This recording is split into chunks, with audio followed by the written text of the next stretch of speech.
If you can't take the heat. You sit in your basement on an old, torn-up sofa. You leisurely flip through a book while cradling the baseball bat currently resting on your lap. You briefly glance up at the door to the basement. It's closed, locked, and sealed with no less than 57 chains, held closed by a massive steel padlock. You sigh and look to the nearby clock.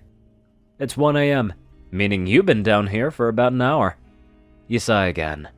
Tonight is the night after all, the worst night of the year.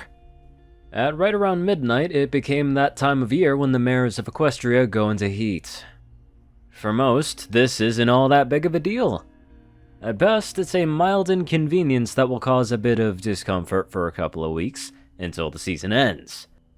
But at worst, there are several methods of quelling the urges that come with the season, such as medicines, healthy habits, or just letting it happen, so to speak. Unfortunately for you, none of that applies to alicorns. For alicorns, heat only lasts about 6 hours. Why? Because God hates you, that's why. You've been married to Celestia for about 3 years now. The two of you weren't wed not long after she retired from being a princess, and since then you have lived a quiet, peaceful life in Ponyville together. You love this life of yours in this world that you suddenly appeared in one day, and you wouldn't trade it for the world. Having a wife that loves you really helps with that. But tonight is the obvious exception. You glance at the clock again. 1:05 a.m. God, this sucks. You see, because alicorn heat only lasts 6 hours, their urges are far from a mild inconvenience. They become unstoppable forces of nature, driven by nothing but pure instinct. Pretty much the only saving grace is that love is a tangible force in Equestria, and if they have someone to love, their instincts will be focused entirely on that individual. This prevents the rest of the male population from being at risk of assault every time an alicorn goes into heat. When alicorns aren't in love, they have thankfully created a solution to their problem. About 2 liters of NyQuil. Those 2 liters of liquid sleep are the only thing currently preventing the ex-ruler of the sun from attempting to destroy your pelvis, and potentially more that you can't speak of without increasing the rating of this fic to M.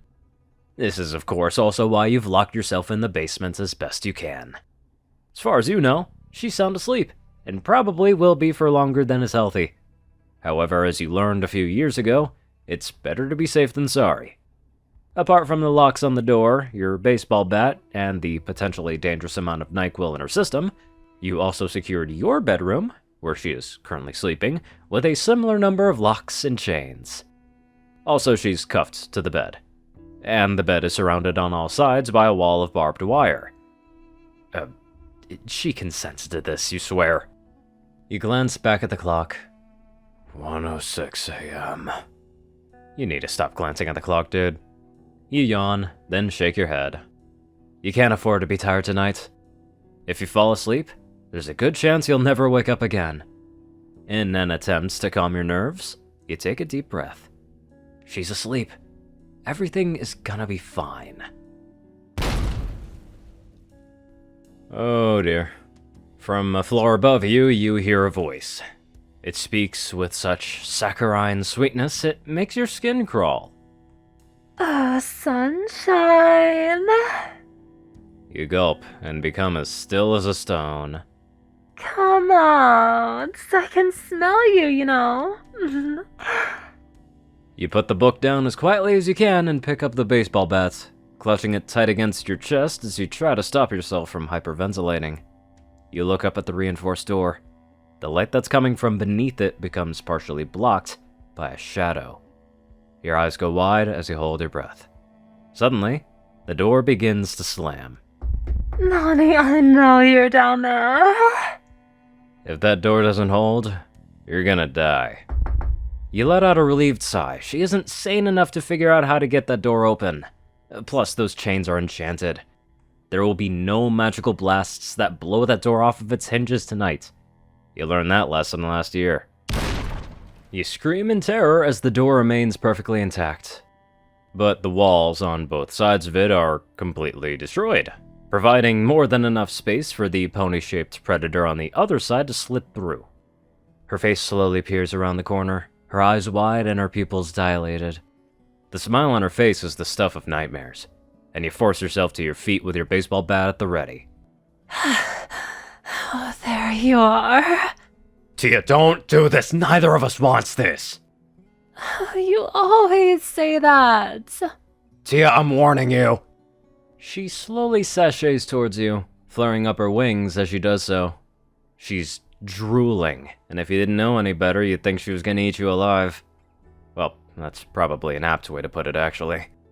Without ever taking her eyes off of yours, her horn begins to glow, as the baseball bat is effortlessly ripped out of your hands.